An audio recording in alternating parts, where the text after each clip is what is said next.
Good afternoon. This week we began the fifth of our Mishneh Torah, Devarim, and of course we begin with Parshat Devarim. I've entitled this The Purpose of Retrospective Narrative. And we're going to be talking from time to time in the coming weeks about the stories we tell.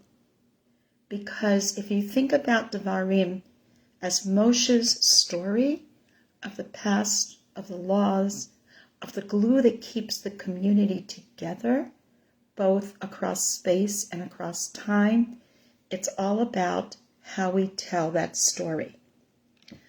For many, many years, when I was teaching at Akiba Hebrew Academy, now known as Barak Hebrew Academy,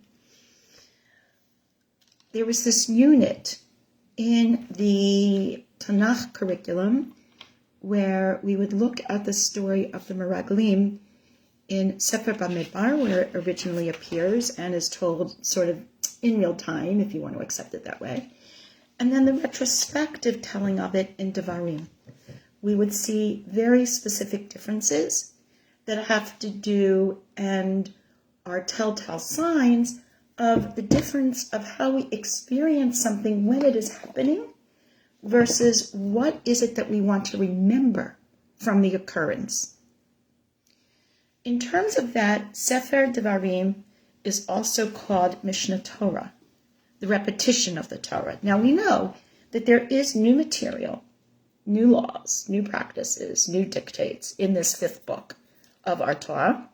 However, today we're going to focus on repetition and the purpose of repetition, of why we do it.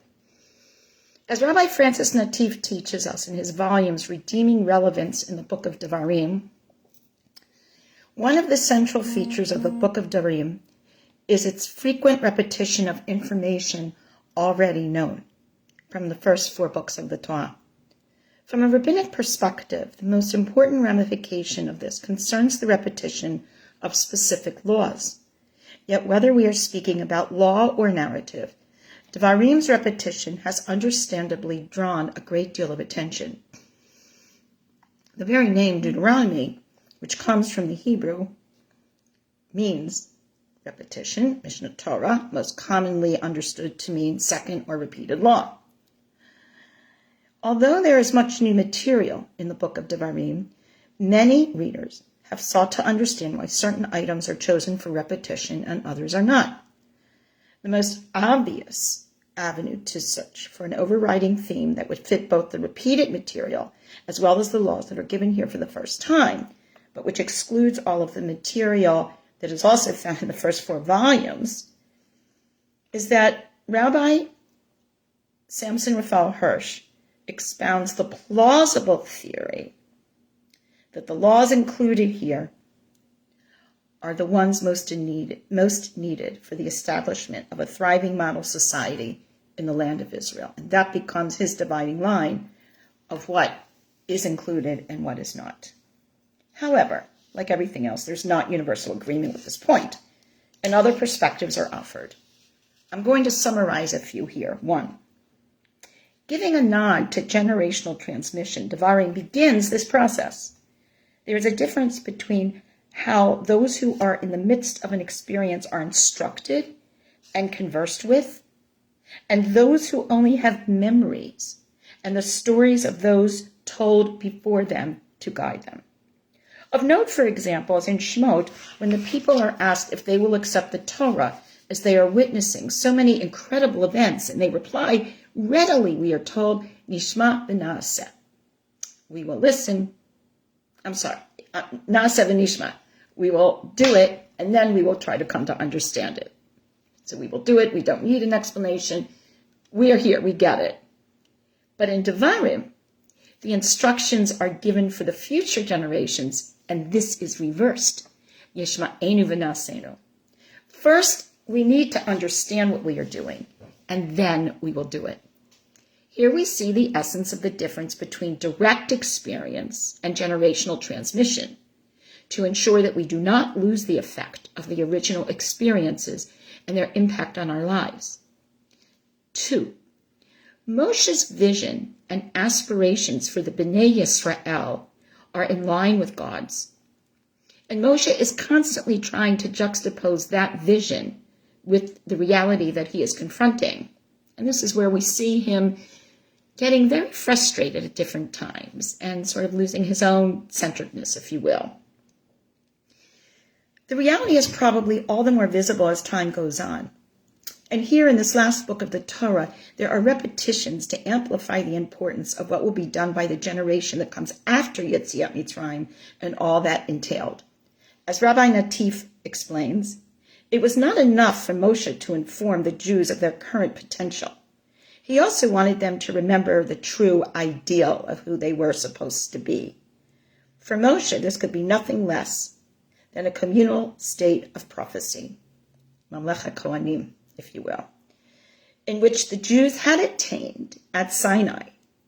To motivate them, he stresses that death and destruction could easily happen when they settle for less than all that they can and should be.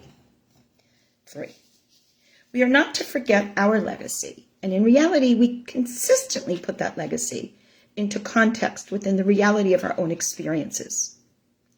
Consider that among the new information in Devarim is the Shema. This is huge. This emphasis on the oneness of God and the nature of our singular relationship with God, Shema Yisrael, collective singular, must be repeated in the face of all of the challenges that will no doubt present themselves in the coming years of Kifsat Haaretz, conquering the land, and so much else. On this critical precipice, what is most important must be solidified: the oneness of God, Hashem Elokeinu, Hashem Echad. Further, we must remember that the very purpose and intent of Torah, and that its style itself reflects this purpose and intent. As Rabbi Natif explains, for starters, the language of man, Lashon Hadam, means that the Torah cannot be read like a standard law book. Were the Torah just a common legal code, there would have been little room for repeating things, and thus any repetition we might encounter would be attributed to an oversight.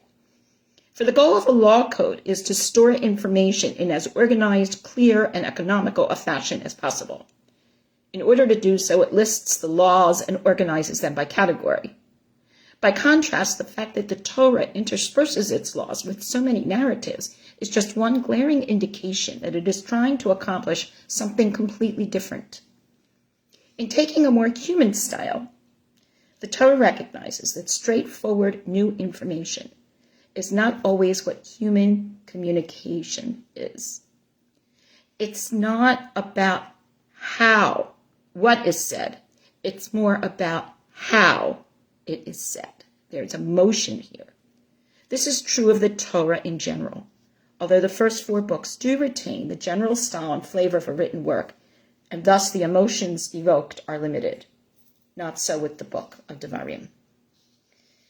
Let us think about this distinction together. Through the interspersing of stories, individual triumphs and challenges, and the laws and practices that are part of the entire experience of the collective, we learn about the practical side of these dictates as well as the true and real nature of the people observing them. Then we come to Devarim. This is a book of transition, solidification, expressing aspirations for a future that will ensure continuity. Moshe will die, before which Moshe will repeat the most salient stories and teachings, along with adding those that will cement the total picture for the generations to come.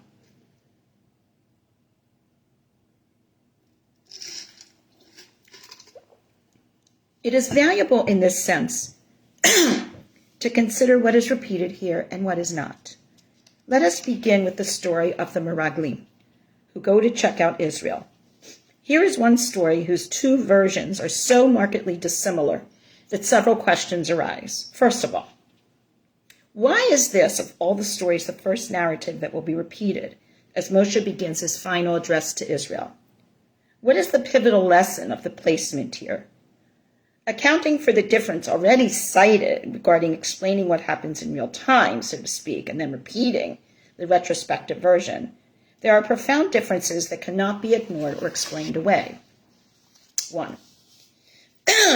In the first version, the names of those chosen to go on this reconnaissance mission are indicated. In Devarim, they are not. In the first version, we are told that they are men of distinction. In Devarim, I'm going to take one man from each tribe. 2.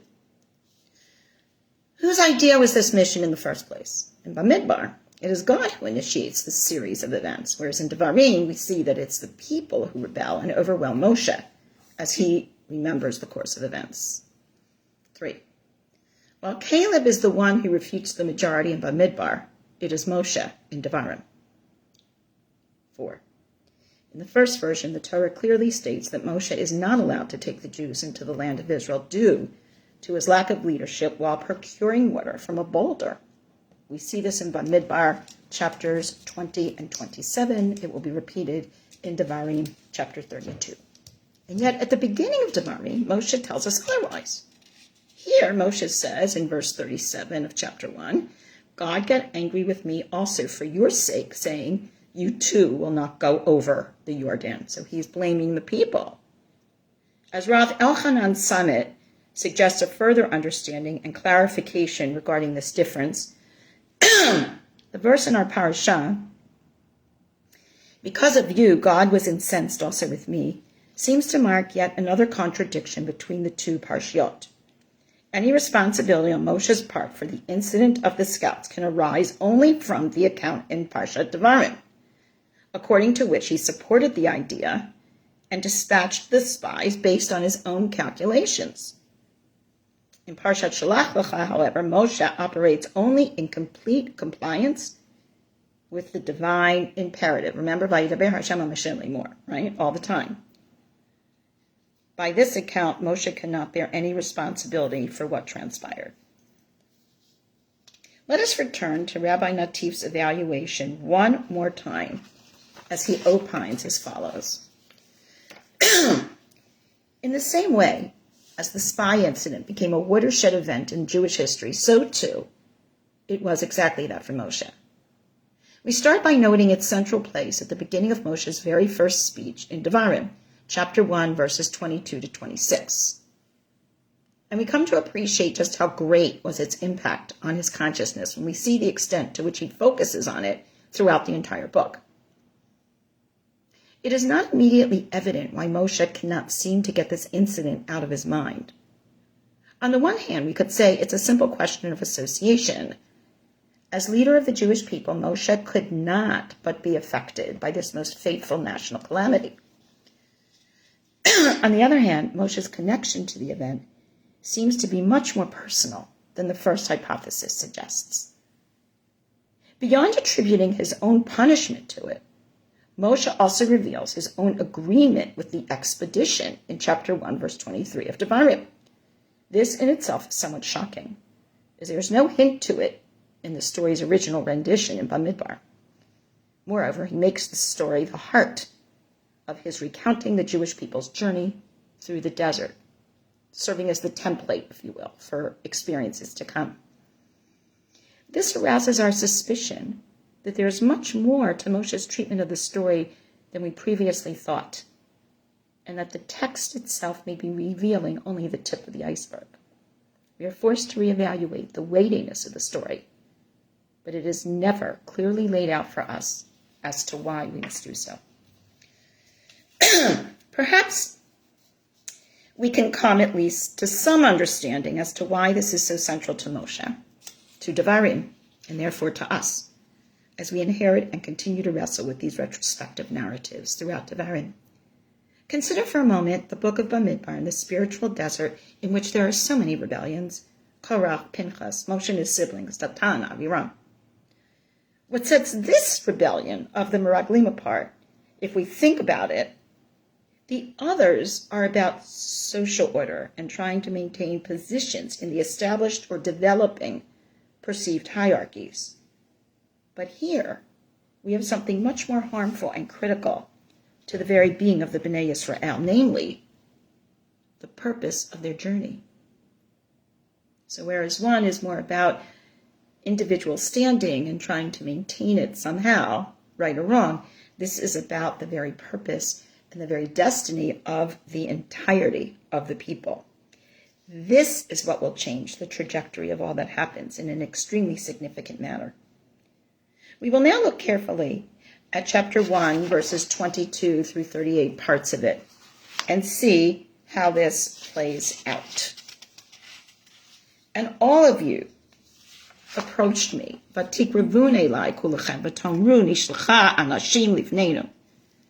said, we need to send men ahead of us so that they will search out the land and bring us back a report. And Moshe says, Vayitav be'enai hadavar. I was pleased with this idea, so I took, I took 12 men from the group, one from each tribe. So here, Moshe is listening to the people, not to God, which is the case in Bamidbar. They turn, verse 24 of chapter 1, they go up the mountain, they come to the valley of Eshcol, they spy it out, they take some of the fruit of the land in their hands and bring it down. And what do they say?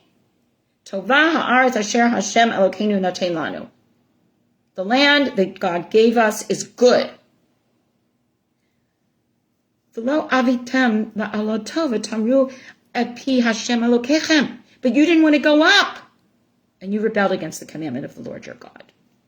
You murmured in your tents and you said, God hates us. B'sinat Hashem otanu hotziantanu me'eretz Mitzrayim. It's out of this hatred that God took us out of Egypt. Where shall we go up? Our brothers discouraged us. So this is in reference to when the scouts come back. And what did they say? Am gadol v'rami menu. This nation is huge and they are bigger than us.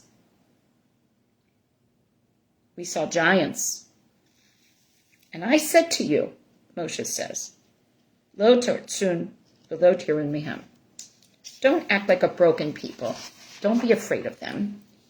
The Lord your God who goes before you will fight for you, just as he has always done. Kachol asher asah itachem b'Mitzrayim le'enechem. Just as God did for you in Egypt and in the desert where you have seen how God has carried you. But regarding this matter, you have shown that you don't believe in God. Who goes before you on the way to search out a place for you, to enable you to see, to make sure there's a fire for you? God! And God heard the sound of your words. God became angry and swore, saying, if any of the men of this evil generation, if they see the good land which I swore to give to your forefathers, except for Caleb, he will get the land, but no one else. And here is where that phrase comes in. Gambi hitanaf Hashem biglatchem le'mor gamata lo tov Hashem. And God was angry with me for your sake and said, you're not going in either. Now, what I want to suggest is remembering that this is Moshe's memory. And he is now feeling the fullness of the impact of what is about to happen. Perhaps he is losing his sense of objectivity or allowing the egocentric POV, point of view, to eclipse the larger picture. Do we feel that this would be a realistic human reaction and condition for Moshe? Or does it disturb us? And then we see, of course, at the end of this, Yoshua ben Nun is standing before you. Hu yavo shama, he will go there. He will strengthen the people. So you strengthen him. He will cause Israel to inherit it. So just as Moshe was told much earlier to convey the priesthood to Aaron, to cloak him, all of that, to enable others to do their part, here he's being told, Yehoshua will take the next round. You're done, Moshe.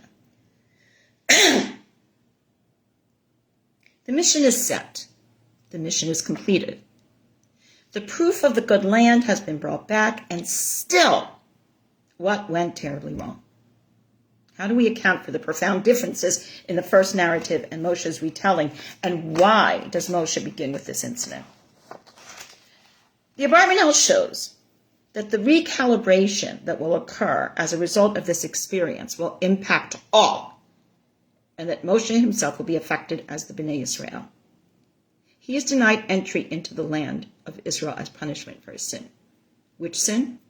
This is always a question, often attributed to his striking the rock to bring forth water from his increasing frustration with the ongoing rebellions and situations that he is confronting. However, the Abarbanel informs us that the real guilt was incurred due to Moshe's part in shaping the spies episode. At Mei Merivah, an experience in which the Meraglim story comes back to haunt Moshe by highlighting his role where Moshe misdirects the situation because of it, God decides the time has come to exact the punishment that had been waiting for Moshe all this time. So in other words, the striking the rock and all these things are more symptomatic of a general thing that's going on that we're going to trace back to the role that was played in the story of the Meraglim. Did the situation just get completely out of control for Moshe?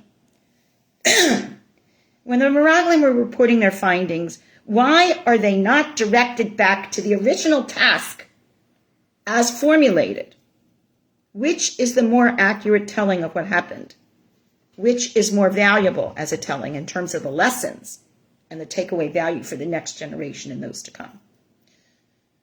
All of us who repeat stories, our parents who come from the pogroms, our parents who come from the Holocaust, our families who come from lands of oppression, the way the person has experienced the story and the way we pass it on as part of the family legacy have different purposes. Therefore, the tellings are different.